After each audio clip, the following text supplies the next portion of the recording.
Hello दोस्तों, आपका स्वागत है हैकर मूवी पर। मेरा नाम है आंचल और मैं आपका वेलकम करती हूँ। तो इस मूवी का नाम है सावा द सिक्स फिंगर। ये मूवी हॉरर, सस्पेंस और थ्रिलर से भरी हुई है।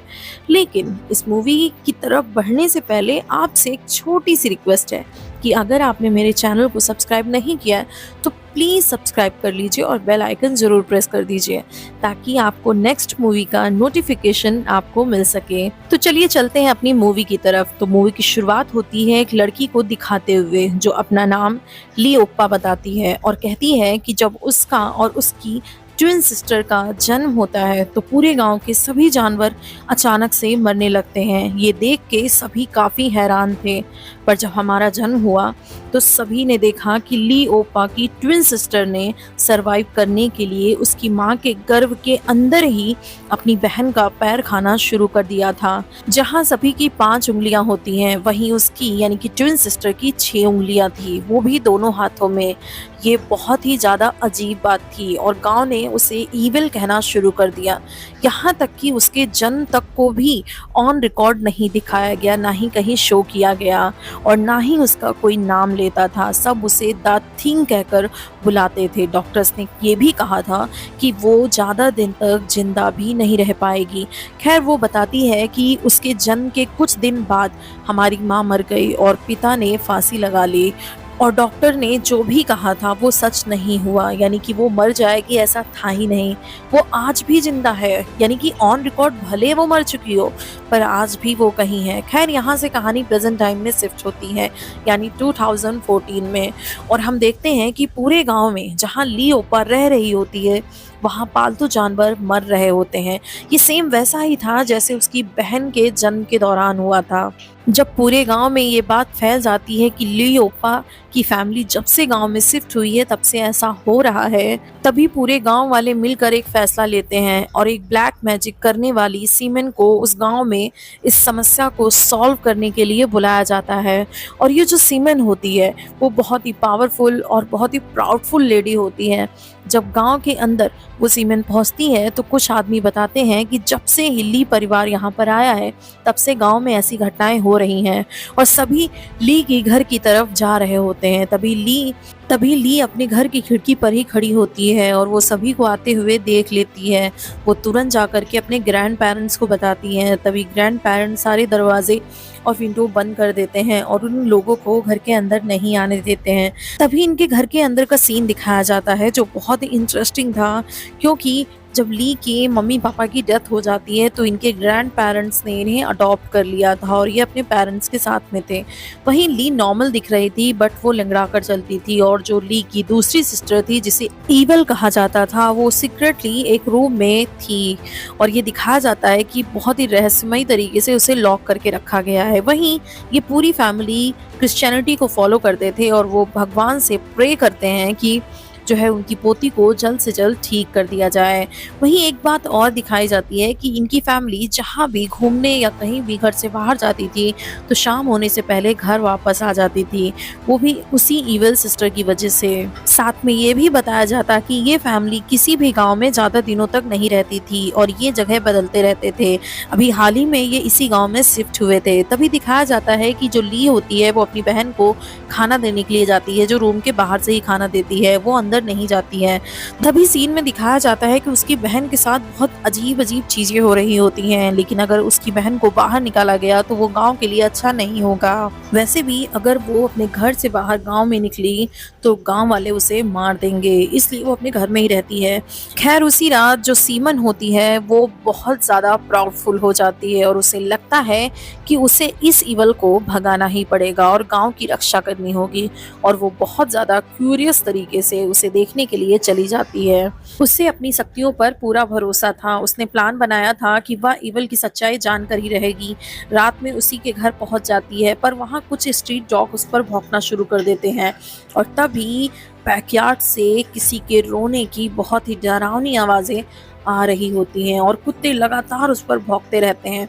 पर तभी सीमन आगे बढ़ती है पर अचानक से एक सांप उसी रूम से निकल के आता है और सीमन के पैर पर काट लेता है और थोड़ी ही देर में देखते देखते उस रूम से हजारों की संख्या में सांप निकलते हैं, जैसे कोई उस लड़की को प्रोटेक्ट कर रहा हो। तभी वो सीमन को कोई खींचते हुए लेकर चला जाता है।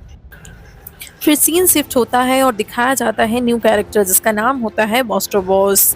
ये एक ऐसा शख्स होता है जिसका काम था फ्रॉड रिलीजियस कल्ट को एक्सपोज करना, यानी कि जो रिलीजन में जो फ्रॉड्स होते हैं उनको एक्सपोज करना। और ये कोई चैरिटेबल नहीं था, बल्कि ये पैसों के लिए काम किया करता था। और इस बार इसकी नज़र पड़ती है डोंग बॉग रिलीजियस कल्ट पर। इसको निशाने पर ये इसलिए भी रखता है क्योंकि इसी कल्ट के कारण एक टीनेजर ने 10 से 12 साल की लड़की को कुछ दिनों पहले मार दिया था। अब जो बॉस होता है वो डियर माउंटेन के कल्ट के ऊपर रिसर्च करना स्टार्ट कर देता है, यानी कि डोंग बॉन्ग पर, जहां उसे पता चलता है कि कल्ट बौद्धिज्म को फॉलो करता है। और एक बात ये भी कि जहां बौद्ध पैसा लेते हैं वहीं पर ये पैसा देकर हेल्प किया करते हैं। अब बॉस जाकर दूसरे बौद्ध या मॉन्ग से बात करता है इसी बारे में। यहाँ किसी को कोई भी शक नहीं होता है इस कल्ट पर, लेकिन एक मॉन्ग अपने हेड मॉन्ग से कहता है कि उसे इस कल्ट पर थोड़ा शक हो रहा है और उनको इस कल्ट की जानकारी इकट्ठा करनी चाहिए, क्योंकि अगर इसे रोका नहीं गया तो हो सकता है कि एक नया और विशाल धर्म बनकर हमारे सामने आ जाए जो हमारे लिए अच्छा नहीं होगा। ऐसे इसलिए भी वो मॉन्ग कह रहा था क्योंकि इस कल्ट के कारण एक आदमी ने एक लड़की को मारा था, जिसके चलते सबको उस पर शक था। सारे मॉन्ग इस बात को सिर्फ अफवाह समझते हैं, उन्हें यकीन नहीं हो रहा था। वहीं एक मॉन्ग बॉस से अकेले में जाकर बात करता है। उसी वक्त बॉस इस कल्ट की इन्वेस्टिगेशन में लगा हुआ था। तभी मॉन्ग कहता है कि वो उस कल्ट की स्क्रिप्चर लेकर आए, साथ में उनके रिलीजियस बुक को भी, जिससे वो फॉलो करते हैं, और इससे उसे उस कल्ट की साथ में जानकारी भी मिल जाएगी। अगर वो गलत हैं तो हमारे लिए अच्छा नहीं होगा, लेकिन अगर वो गलत नहीं है तो कोई बात नहीं। खैर बॉस को ये जानकारी काफ़ी अच्छी लगी और वो मॉन्ग की बात पर हामी भरता है। उसके बाद सीन शिफ्ट होता है और वो 10 से 12 साल की लड़की को जो मारा गया था उसे दिखाया जाता है, जिसे एक कंक्रीट की दीवार में अजीब तरीके से गाड़ कर रखा गया था, जो देखने में बहुत ही भयानक और खौफनाक लग रहा था। तभी पुलिस उस पर इन्वेस्टिगेट करती है। तभी सीन शिफ्ट होता है और दिखाया जाता है एक दूसरे बंदे को जिसका नाम किम जिंग जोंग होता है, जो कंस्ट्रक्शन साइट पर काम करता था जहां उसी लड़की की लाश मिली थी। खैर वो जब घर आता है जहां उसे एक आदमी मिलता है जिसका नाम ग्वांग वांग होता है। जब वह बाहर आता है तो ग्वांग उसे कहता है कि उसका काम अब पूरा हो चुका है, उसे अब खत्म करना होगा, क्योंकि पुलिस भी उसे खुद ढूंढ रही है, क्योंकि वह इस मर्डर का एकमात्र क्राइम सस्पेक्ट था। और सबसे इंटरेस्टिंग बात तो ये थी कि दोनों जो बंदे थे वो एक दूसरे को बड़ी इज्जत दे रहे थे, एक दूसरे को किंग कहकर बुला रहे थे, जो बहुत ही ज़्यादा मिस्टीरियस लग रहा था। किम जिंग जोंग की एक छोटी सी प्रॉब्लम होती है कि उसे कुछ बच्चों और लड़कियों के खून की और उनकी लाशों के लटकते रहने की विज़न दिखाई देती है। साथ में वो जो आउंग गाउंग होता है उससे कहता है कि उसने फादर को फेल किया है। उसे काफ़ी अजीब फील हो रहा है और उसे रात को आवाज़ें भी आती हैं लड़कियों के रोने की, वो भी बहुत डरावनी। उधर उस लड़की की ऑटोप्सी होती है जहां पता चलता है कि उस लड़की की उम्र मात्र 10 से 12 साल की है। खास बात तो ये है कि उसका जन्म भी 1999 में हुआ है। साथ में उसके मुंह से कई बीट्स मिलते हैं और साथ ही में कई सारे टेलिमेंट्स भी मिलते हैं, जो कि काफ़ी अजीब होता है। लेकिन ये कोई पहला केस नहीं था, ऐसे पास्ट में कई केसेस हो चुके हैं। उधर पुलिस भी किम के घर का पता निकाल लेती है कि ये सब उसी ने किया है। इधर बॉस ने भी इस कल्ट के स्क्रिप्चर्स को मंगवा लिया होता है, साथ में बुक को भी, जहाँ से ये पता चलता है कि ये कल्ट बौद्धिज्म रिलीजियस के 4 गार्डियन यानी कि किंग को फॉलोवर करते हैं। अब आप समझ गए होंगे कि किम जिंग जोंग और वांग वांग आपस में एक दूसरे को किंग क्यों कहते हैं, क्योंकि ये दोनों मेंबर इसी 4 गार्डियन का हिस्सा हैं। साथ में ये भी पता चला कि जो लॉर्ड बुद्धा है उन्होंने 4 लोगों को ईवल से लड़ने के लिए भेजा था। इन 4 लोगों को अपॉइंट किया गया था एक तरीके से, जो कि ईस्ट वेस्ट नॉर्थ और साउथ को प्रोटेक्ट किया करते थे। साथ में लॉर्ड बुद्धा के 4 रिलीजियस प्लेस भी होते थे, यानी कि इस कल्ट के 2 ही ब्रांचेस नहीं थी बल्कि 4 थी, जो चारों दिशाओं में फैली थी। बॉस ने 2 को ढूंढ लिया था और 2 को ढूंढना बाकी था।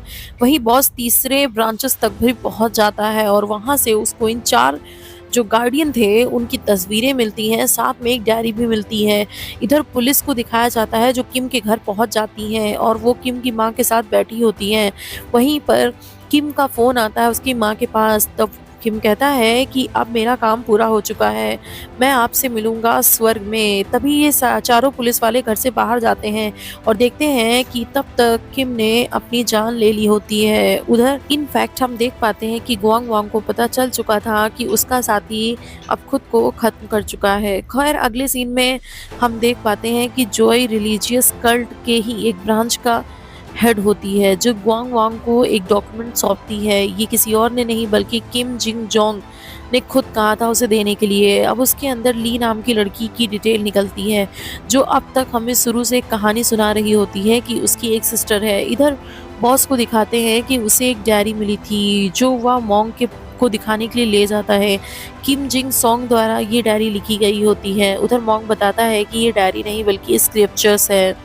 इसके अंदर नॉर्मल बातें ही लिखी थी, पर इसके अंदर कुछ पन्नों के साथ छेड़छाड़ की गई थी, जहां एक भविष्यवाणी भी मिल गई कि ईविल और गॉड के बीच में लड़ाई होगी। बाद में ये भी पता चलता है कि किम जिंग सॉन्ग जो हैं वो बौद्ध के एकमात्र पहले फॉलोवर के तौर पर हैं, और वो इस स्टेज पर पहुंच गए हैं जहां वो खुद को भगवान मानते हैं। उसे गॉड की उपाधि भी मिल चुकी है।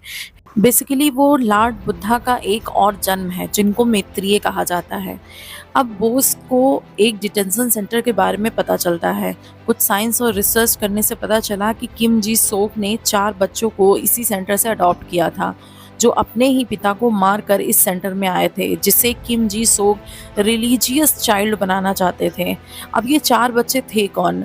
अब यहाँ किम जी सोक ने इन 4 बच्चों को बौद्ध के 4 प्रोटेक्टर के तौर पर पाल रहे थे। अब ये चारों बच्चों में से एक जो था वो किम जी जुंग था, जो सुसाइड में मारा गया, और 2 और थे जो पहले ही मारे जा चुके थे। एक तो एक ब्लास्ट में मारा गया और दूसरा एक इमिग्रेंट लड़की को और उसकी माँ को मार रहा था, इसलिए उसे मार दिया गया था। अब इन 4 में से एक गुआंग वांग ही जिंदा बचा था, जो अब ली को पकड़ने की फिराक में था। यानी कि यहाँ जो भी था वो सब एक दूसरे से जुड़ा हुआ था। वो ली को पकड़ने के लिए, उसे मारने के लिए उसके घर पहुंच जाता है। तभी उसकी सिस्टर उसे डरा कर वहाँ से भगा देती है। वो भागकर बौद्ध मंदिर में छुप जाता है, जहाँ उसे ईविल के सपने आते हैं। तभी उसकी सपने में उसकी माँ आती है और उसे लोरी गाकर सुला देती हैं, जिससे वह रिलैक्स हो जाता है। इसके बाद हम गुआंग वांग को हम एक हॉस्पिटल में देखते हैं, जहां हम पहली बार किम जी सोक को देखते हैं, जो बहुत ही बूढ़ा और बीमार था। पर एक चीज तो अजीब थी कि अगर ये गॉड है तो इतना बूढ़ा कैसे है? उसको तो ताकतवर होना चाहिए था, ये तो एक बूढ़ा और बीमार सा इंसान है। खैर, यहाँ जो इलाज कर रहा था उसका नाम था हेंचमैन। ये नाम जरूर याद रखिएगा।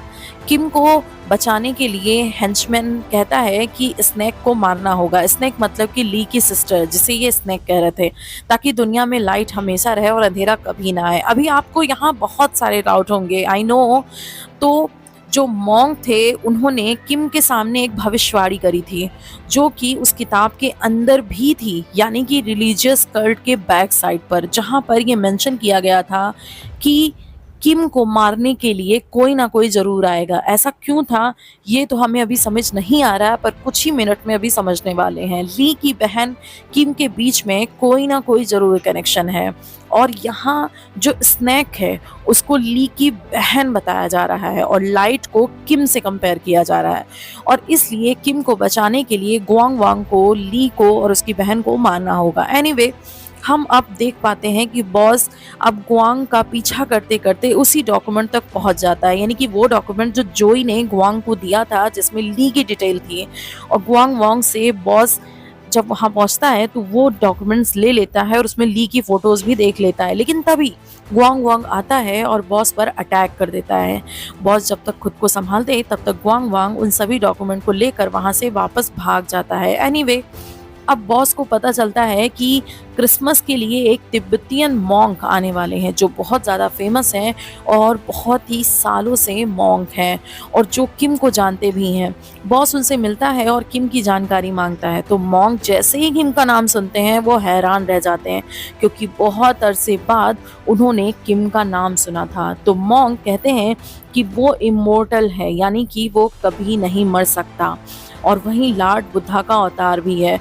पर प्रॉब्लम ये है कि उसके अंदर बहुत ज़्यादा घमंड आ चुका था। उसने उससे बात तो करी थी, जिसके चलते वह शरीर त्यागना नहीं चाहता था। वहीं बौद्ध ने भी अपना शरीर त्यागा था, इसलिए किम को भी शरीर त्यागना चाहिए था, लेकिन किम अपने फायदे के लिए जिंदा रहना चाहता था क्योंकि उसकी कई इच्छाएं थी और वह कोई मैत्रीय नहीं था। उसे कहा गया था कि 100 साल बाद कोई ऐसा इंसान जन्म लेगा जो उसे मार देगा, जो एक स्नेक होगा, जो कोई और नहीं बल्कि ली की सिस्टर है। और उन्हीं से बचने के लिए किम ने 4 गार्डियन यानी कि 4 गार्डियंस को बनाया था जो उन्हें प्रोटेक्ट करते थे। अब यहाँ सारा डाटा मिलने के बाद बॉस ने किम का जन्म के बारे में जाना, जो पता चला कि 1889 में हुआ और 100 साल बाद यानी कि 1999 में ली की सिस्टर का जन्म हुआ, जिसे स्नैक की कैटेगरी में बताया गया, जो किम को मारने के लिए जन्म ली है। और किम जिंदा है, इसका मतलब ली की सिस्टर भी जिंदा होगी, क्योंकि किम को मारने के बाद वो भी मर जाएगी। बॉस को एक चीज़ का और एहसास हुआ कि बुक में 89 डीमन के बारे में भी लिखा हुआ है जिन्हें भी खत्म करना था, और ये 4 किंग उन्हीं को खत्म कर रहे थे। और वो जो लड़कियां मर रही थी इतने टाइम से, वो भी इसी डीमन का हिस्सा थे। यानी कि कंस्ट्रक्शन साइट पर जो लड़की मरी हुई थी वो भी इविल थी, और उसी बुक पर कुछ और नंबर्स भी लिखे थे जिनके बारे में उसे नहीं पता था। अब बॉस को सारी जानकारी समझ आ रही थी। बात ये थी कि किम जिस गांव में पैदा हुआ था उसी गांव में यानी कि 100 सालों बाद उसी गांव में वो लड़कियां पैदा होंगी जो किम को मार देंगी। और इसीलिए उन 4 बंदों से किम उन सभी लड़कियों को मरवा रहा था जो 1999 में पैदा हुई थी। ऐसी कोई भी लड़की जिनका जन्म उस डाटा से मैच करता वो उसे मार देता। इधर ली की ट्विन सिस्टर, दूसरी तरफ ली की जो फैमिली थी वो ली की सिस्टर की वजह से जगह बदलती रहती थी, इसलिए वो बंदा कभी भी ली की सिस्टर और ली को नहीं मार पाया। अब आप समझ गए होंगे कि जो भी लड़कियां मारी गई उसके पीछे यही किम जी सोक का हाथ था। अब बॉस पुलिस को सारी बातें बता देता है। पुलिस पहले तो कुछ यकीन नहीं करती, जब वो वेरिफिकेशन करती है तो सारी सच्चाई से वो हैरान रह जाती है, क्योंकि जितनी भी लड़कियां मारी गई थी उनका जन्म 1999 में ही हुआ था। और पता चला कि उस गांव में लगभग 89 लड़कियों को मारा जा चुका है और ली भी उन्हीं में से एक थी, यानी उनको भी मारना था। इधर हम देखते हैं कि गुआंग वांग ने ली को किडनैप कर लिया और वो ली को मारने वाला ही था। तभी ली कहती है कि तुम किसे मारना चाहते हो, मुझे या मेरी बहन को। गुआंग वांग तो कुछ समझ ही नहीं पाता है। ली बताती है कि तुम जिसे मारने आए हो वो मैं नहीं बल्कि मेरी सिस्टर है और वो घर पर है। तभी ली ये भी बताती है कि प्लीज़ तुम मुझे भी मार दो, क्योंकि अब मैं अपने इस जीवन से परेशान हो चुकी हूँ और मुझे मरना है ताकि मैं अच्छे से दोबारा फिर से जन्म ले सकूँ। और ये सुनकर तो गुआंग वांग तो दिमाग ही खराब हो जाता है। खैर वह तुरंत ली की सिस्टर को मारने के लिए जाता है। तब वह ईवल गुआंग वांग को बताती है कि तुम्हें गुमराह किया जा रहा है, तुम जैसे अभी हो वैसे नहीं थे। इनफैक्ट हमें यहाँ दिखाया जाता है कि वो अपनी बहुत ही भयानक अपीयरेंस को छोड़कर, यानी कि गांव वालों और जो लोग इतने दिनों से समझते थे, मूवी की शुरुआत से बताया गया था कि ली की सिस्टर बहुत ही डीमन है, भयानक है, ऐसा कुछ भी नहीं था। बल्कि ली की सिस्टर तो बौद्ध मुद्रा में बैठ जाती है और गुआंग वांग को बताती है कि मैं कोई स्नेक नहीं हूँ और वो किम तुम्हारा पिता भी नहीं है। वो ढोंग कर रहा है, तुम्हें बहला कर इतने सालों से गलत काम करवा रहा है, ना जाने कितनी हत्याएं करवा चुका है।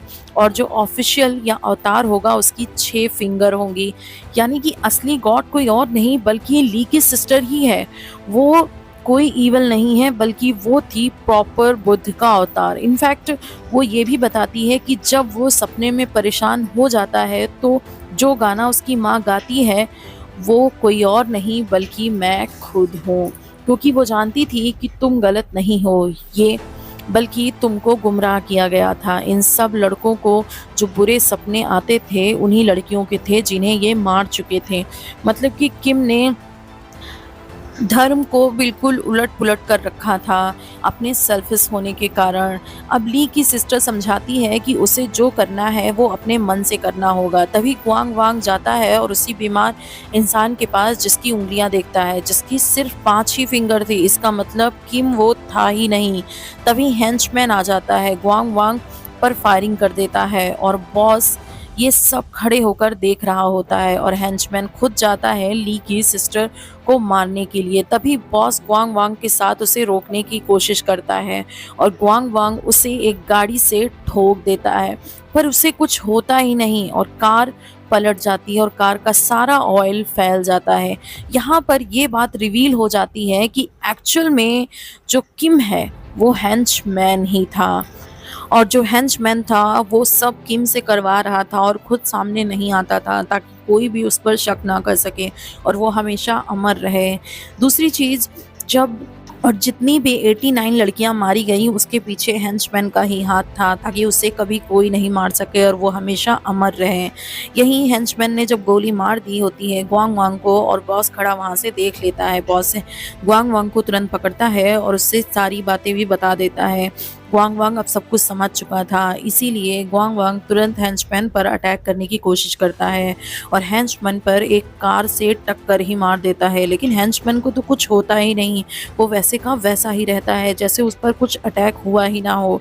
लेकिन तभी कार पलट जाती है और सारा ऑयल वहीं पर बिखर जाता है। उसके बाद आता है ट्विस्ट और गुआंग वांग एक लाइटर निकालता है, बट ये लाइटर कोई नॉर्मल लाइटर नहीं था, बल्कि ये लाइटर था ली की सिस्टर का दिया हुआ लाइटर, यानी कि भगवान का आशीर्वाद या भगवान की एनर्जी। जैसे ही गुआंग वांग इस लाइटर को फायर करता है तुरंत आग लग जाती है और हेंचमैन यानी कि किम यानी कि नकली गॉड और जो गुआंग वांग होता है ये दोनों मारे जाते हैं। बॉस इस पर सब कुछ खड़े होकर देखता रहता है और उसे यकीन हो जाता है कि गॉड की एनर्जी होती है। लेकिन अब सीन शिफ्ट होता है और ली और उसकी सिस्टर को दिखाया जाता है। ली बहुत ज़्यादा रो रही होती है क्योंकि वो अब तक अपनी बहन को डीमन समझ रही होती है जो कि गॉड थी, और ली की सिस्टर देह त्याग देती है जैसे कि भगवान बुद्ध ने अपने लक्ष्य को पाने के बाद देह त्याग दिया था, सेम वैसे ही। आई होप आपको ये वीडियो मेरी पसंद आई हो।